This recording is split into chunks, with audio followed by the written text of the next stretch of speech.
Let's see, where can I begin my wish list for Disney? What is it that bothers me most when I visit a Disney resort? Is there one thing in particular that I'd like to see changed when I'm at Disney? Is there something that takes me out of the magic, that makes it more difficult for me to enjoy my stay while I'm here? Is there something that's just different about Disney resorts than most other places? I'm sure something will come to me. Just give me a minute. Bear with me.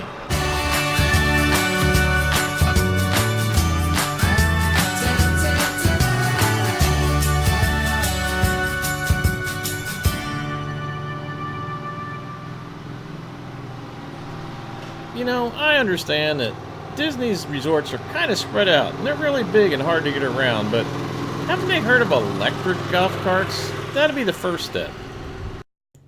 And what was quite obvious in the segment that started out this video, couldn't they combine some of these trips together? I mean, that was two pretty big carts for two separate individuals. Ride sharing, Disney. And I understand the big carts are the best way to get the housekeeping staff around to where they need to go. I don't have a problem with that. But how about you put some rubber pneumatic wheels on those big linen carts that you insist on dragging around the stone and cobble streets of the resorts? Now, I don't want to completely disparage the use of golf carts. They do have their place. But you will notice that Reedy Creek Emergency Services, well, they're electric. Now, the next thing on my wish list, Disney really gets an A- in, because they really do a good job. It's just that they try too hard, and I'll explain that. See, in an effort to make sure that the restrooms stay clean, Disney's been putting in extra trash cans just to keep the trash off the floor. Unfortunately, these trash cans have a tendency to get in the way of wheelchairs' movements inside of the stalls. But they are trying. And as a diabetic, I also want to give them kudos for putting in sharps containers in all the resorts and all the theme parks. However, I think there is a problem when you come back 3 hours later and that same sharps container is still full. Now, another thing on restrooms, Disney, if you could just keep your non-handicapped cast members from using the restrooms that I need on stage and make them use the ones backstage that I'm not allowed to use, that would be great too. And I swear this is the last thing on bathrooms, but Disney, when you're inside the stall, it's really easy to tell it's the handicapped stall. See, that handicap logo, that needs to go on the outside of the stall so you can tell from out there. And the next one may seem like an unfair criticism, but finish something. I want to go to some resort somewhere that doesn't have a block of rooms or a whole building just under construction. I want to be able to lose myself in the resort. And there's really no place I can do that because you're working on something somewhere all over the place. There's construction people like ants. Now, if you want to go over to Saratoga Springs, give those rooms an upgrade. Hey, that one's perfectly okay with me.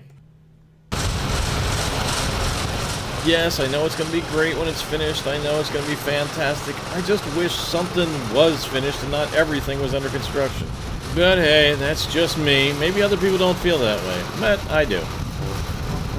Now, the next thing I want to talk about is Disney's ban on guns. And let's be clear here, we're talking about these guns here. They're brightly colored, and when you pull the trigger, they go click. Alright, let me start off by saying that I don't have any problems with Disney banning guns. If they want to do it, that's their theme park.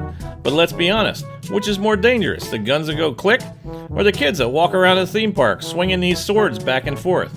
I photographed all these different swords at the same time at the Pirates of the Caribbean gift shop, and some of these babies are pretty dangerous. Kids can buy these and walk around swinging them as much as they want to. And I've been struck more than one time while I'm going through in my wheelchair. Kids just don't see it. And I'm pretty sure you've been hit by one of these bad boys too. So if this is some kind of statement on violence, how about we remove the samurai swords from Epcot? And I mean really, what kind of message is this sending? And although I did notice they were really worried about a choking hazard, there's no notice on there about taking somebody else's eye out. And this is what it's like to be blind. Disney, I appreciate the fact that you've determined that there are different types of disabilities. Now you need to teach your staff that. See, I still haven't been able to stay at the Boardwalk Resort, because when we booked our handicap accessible room with a roll-in shower, your employee gave me a handicap accessible room for somebody who was hearing impaired. Fast forward, now we're trying to book into the cabins, and although we've made 7 phone calls about it, every time we get a confirmation it says we're booked into a hearing accessible cabin. I just hope that there's a wheelchair ramp for me to get into the cabin when everybody arrives from all across the United States for our new vacation time. The next portion of As Bob Sees It is brought to you by the color yellow. Come on, Disney, I know you know what yellow is. It's the color of Mickey's shoes. I know. I own a pair. Now, I realize that ANSI Standard 406.3.2 only came out in 2009, but Disney, you guys are usually on top of this stuff. And I realize that it really only relates to the flared portion of the curbing. You know, but as someone who's come out of 2 separate doorways, silly me, expecting the curb ramp to line up with a doorway, only to find myself shooting off the sidewalk into the street. A little yellow paint would have helped out there, Disney. Come on. It hurt. Bad. See, now I feel like this part ought to come with some kind of fanfare, or maybe a notice to Disney's lawyers, or even the Reedy Creek Improvement District who oversees the Epcot building codes. If this isn't a sealed door with some source of oxygen on the other side of it, this isn't an area of refuge. It's a death trap. Now, I don't mean to be overly dramatic, and I know you've all had 7th grade science, but as a former firefighter who's in a wheelchair, let me tell you what the rules are. In order to maintain their insurance rating, Reedy Creek Improvement District Fire Department has to be anywhere on property within 4 minutes. I don't know about you, but I can't hold my breath that long. Now, Smoke is going to try and find the fastest way out. One of those fastest ways is going to be the stairwells. So for God's sakes, Disney, prove me wrong. Now, my take on this next one might surprise some of you. There was recently on Facebook a whole deal about a British family who was calling Disney disgraceful for not having a place to change their older child. And I happen to agree with them. See, in the UK, Changing Places is an organization that's moving to make areas accessible for larger children and teenagers.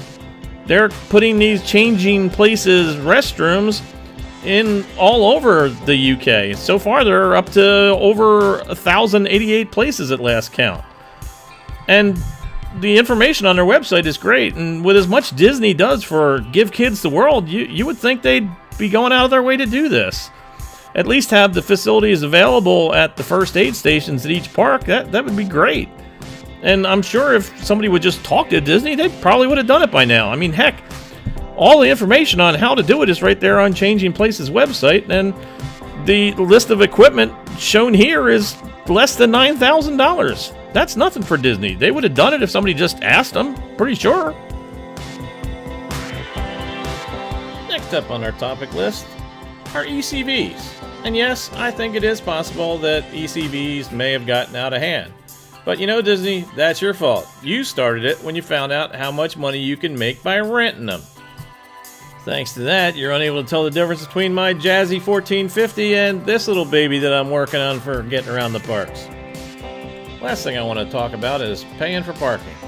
See, I'm an annual pass holder, so I don't have to pay for parking when I go to the park. And because of Disney's policy of what happens at the upper level resorts happens to the lower level resorts when it comes to disabled parking, we're not supposed to pay for parking at the resorts either.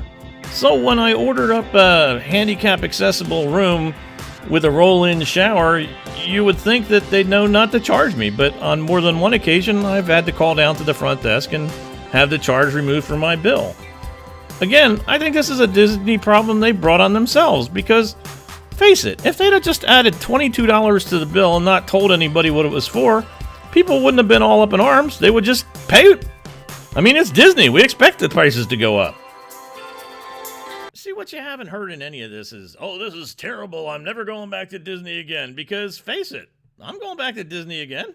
I love the place. It's way better than any place I've ever been, and I'll keep continuing to go. And they'll keep continuing to disappoint me, and I'll keep reporting it right here on YouTube. Thanks.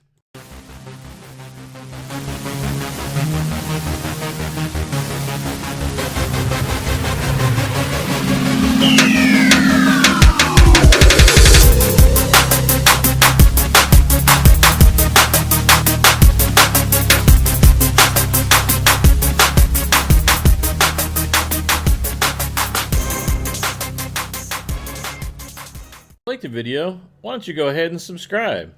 And when you do subscribe, don't forget to hit that bell icon. That way you'll be notified next time I upload a video. Thanks for watching. See you next time.